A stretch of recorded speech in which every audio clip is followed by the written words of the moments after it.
Coach de robôs. Engenheiro de túnel do tempo virtual. Inspetor de dados. Escritor de biscoito da sorte.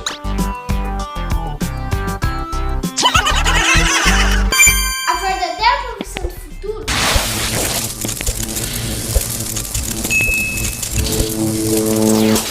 É o professor de atenção infantil. Sabe por quê? No final do vídeo eu vou te explicar. Eu sou o Davi Assef, criador de conteúdo de atenção infantil e experiências na água. Nesse vídeo eu vou mostrar 5 dicas para ser um perfeito professor de atenção. E o nosso convidado de hoje é o tio Arthur, um profissional do... Nossa, que doido! O Caldo de Volta pro Futuro. Aí você fala o Caldo de Volta pro Futuro. Fala aí, tio Arthur! Ah, Davizão! Se liga só que disso aí, eu vou tirar de letra. 5 dicas que todo professor de natação infantil tem que ter.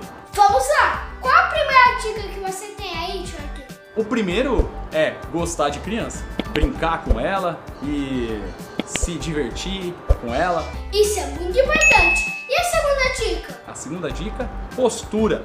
Não é porque o professor brinca e se diverte com a criança, gosta de criança, que ele não tem que ter postura profissional, porque é um professor que está ensinando, está ministrando uma aula, então o professor tem que ter essa postura de autoridade da aula naquele momento. Boa, tio Arthur! A brincadeira é coisa séria. Terceiro ponto. Terceiro ponto, ter bons relacionamentos com os pais e com a criança, dando sempre feedback, falando para os pais aonde a criança está, o que você fez na aula e mostrando o quanto que você se importa por essa criança. Legal, legal, legal! E a quarta dica? A quarta dica é a seguinte, o professor precisa se envolver com o aluno, mergulhar, entrar no mundo dele. Não é porque a aula é em grupo que você não vai conhecer suas crianças e se envolver com elas individualmente. Quinta dica, conta pra gente. A quinta dica que todo professor tem que ter, óbvio, é a formação e que ele busque sempre constante conhecimento e atualização.